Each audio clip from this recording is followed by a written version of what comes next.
Welcome back. We're looking at the Punch now. Major headline: fuel prices may fall as FEC renews Naira for crude deal. Dangote and MPCL expected to review prices this week. This is according to the marketers. Rivers administrator under fire over local government electoral's chief removal. LP splits into 3 factions as Apapa declares self-chair. Brain drain: Nigeria loses 14,815 nurses, midwives to UK. I'm saddened by happenings in America. This is according to Shoyinka. We've taken that story.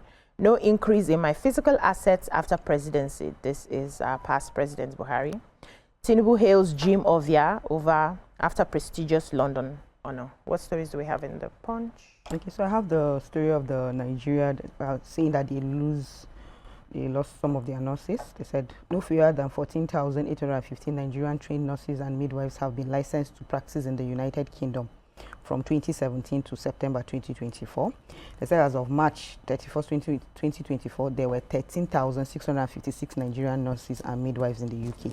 Whereas at April 1st, September, and now, the number has increased to 14,815. They said this means that 1,159 nurses and midwives educated in Nigeria moved to the UK in 6 months to seek greener pastures. And that they've been doing so well, and you know they have been recognized, and they are also training them there in the UK. But then the Minister of State for Health, that's Dr. Isaac Salako, said that the health workforce migration remains a significant concern for Nigeria and many African nations. He said, we train some of the world's finest doctors, nurses, and health professionals. They learn these skills and then take it out and go and, you know, leave our shores in search for better opportunities. He said, while we celebrate their global impact, we must also confront the strain this places on our health systems and our economy. He said there was a need to share strategies such as incentives for retention, regional collaboration, and harmonized training standards to increase the output from the medical schools while maintaining high quality that can ensure our workforce remains committed to serving our communities. So they are still trying to see how they can map out more strategies and make sure that they stay instead of Japan, so that they can if they're paid well, they will stay. I don't really think all of them just want to go like that. Any other stories? Yes, I have. The River State sole administrator has come under scathing criticism for the sacking of the 23 local government caretakers and head of the River State Independent Electoral Commission. So the caretakers were replaced with administrators in the 23 local government area of the state, while the River State Independent Electoral Commission chairman, Justice Adolphus Enebeli, retired, was replaced by Dr. Michael Ode. And Ode will work with 6 members, 4 of whom are professors. And this, they say, came less than 24 hours after the Federal High Court sitting in Port Harcourt ordered IBAS to appear before it to justify why the court should not grant a motion seeking to stop him from appointing administrators of the 23 local government areas. The IBA's decision was contained, they said, in a special government announcement that was issued by the Secretary to the River State government.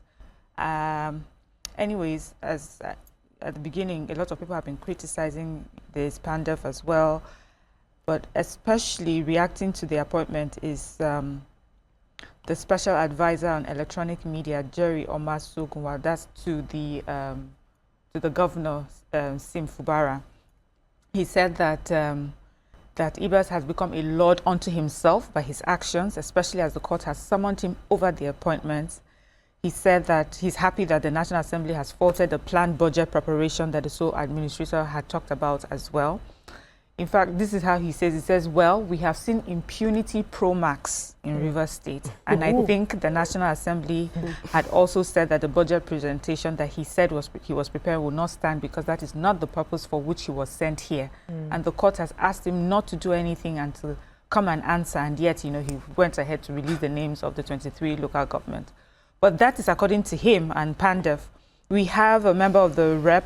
Obian Akpo Federal Constituency for the state, Kingsley Chinda, who doesn't see anything wrong with what the sole administrator has done.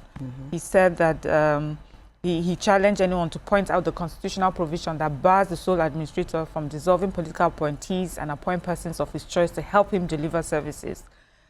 He said that there's no reasonable option than to appoint, given what he met on ground, there was no reasonable option for him than to appoint administrators at the local government areas in the interim, as long as there are no elected chairpersons.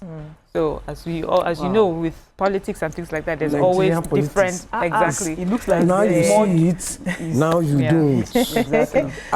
Because this is someone who I processing. thought they said he shouldn't change anything when he gets there. It's just to administer. Yeah, so Now He's he's doing now this. become governor. before. Thank charge. you. The impunity pro max. Yes, telling so you. Now you see it, now you don't. Do we move on? Let me stay with American politics. What's going on with you today? You're in America. It's left better to leave Nigeria and just go there. Because they too, they have their own They have their impunity pro max. So President Donald Trump has announced a 90-day pause for countries hit by the higher U.S. tariffs, but a trade war with China has escalated. Yes, so Yeah, ma. in a dramatic change of policy, just hours after levies against roughly 60 American trading partners kicked in, Trump said he was authorizing a universal lowered reciprocal tariff of 10% as negotiations continued. But at the same time, he has now hit China with 125%. Can you imagine? He said China have disrespected him, that they have shown lack of respect. After it retaliated that it would impose tariffs of 84% on the US. So, we are here. We are watching. Cinema. China will not take this line down. No. They have increased their own, and they are increasing, but you know they can't increase more than their own. It's a whole list of things they've done. It's a lot. You don't trust China. Are those people? Two biggest economies in the world. Let's see how As far. well, let's move on to Daily Sun. I think this will likely be our last paper for today because of time. Daily Sun, major headline: Feel hope rises for lower price as federal government moves to renew Naira for crude policy. Census, Southeast Governors Forum to launch e-registration platform for Igbo globally. Temil Development Company gas sector investment hits $450 million. Showore storms force headquarters, asks IGP to vacate office.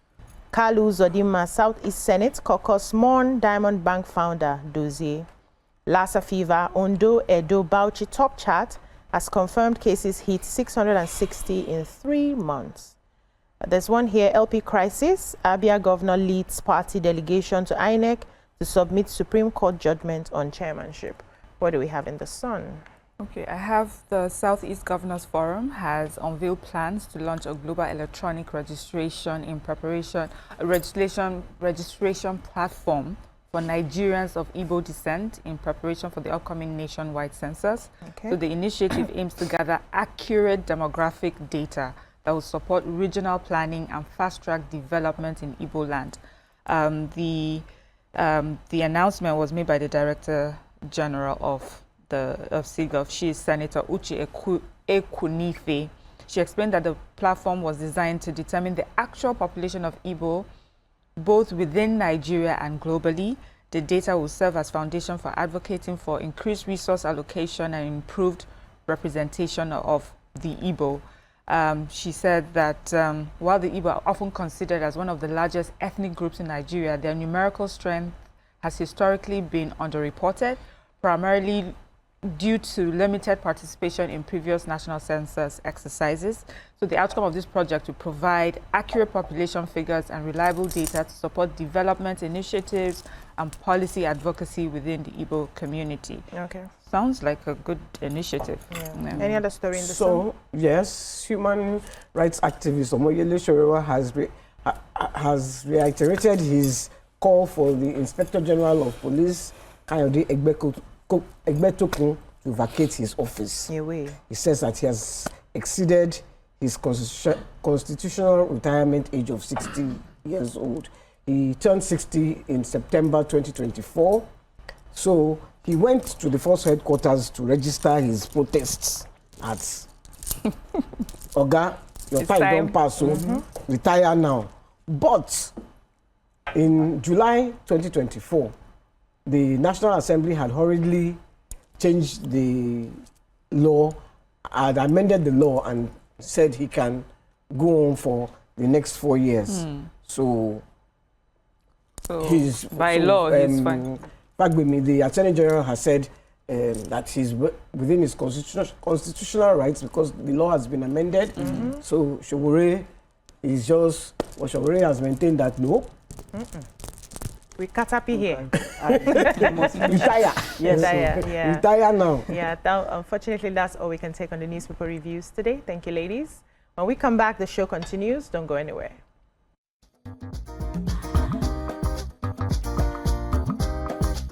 Stay tuned.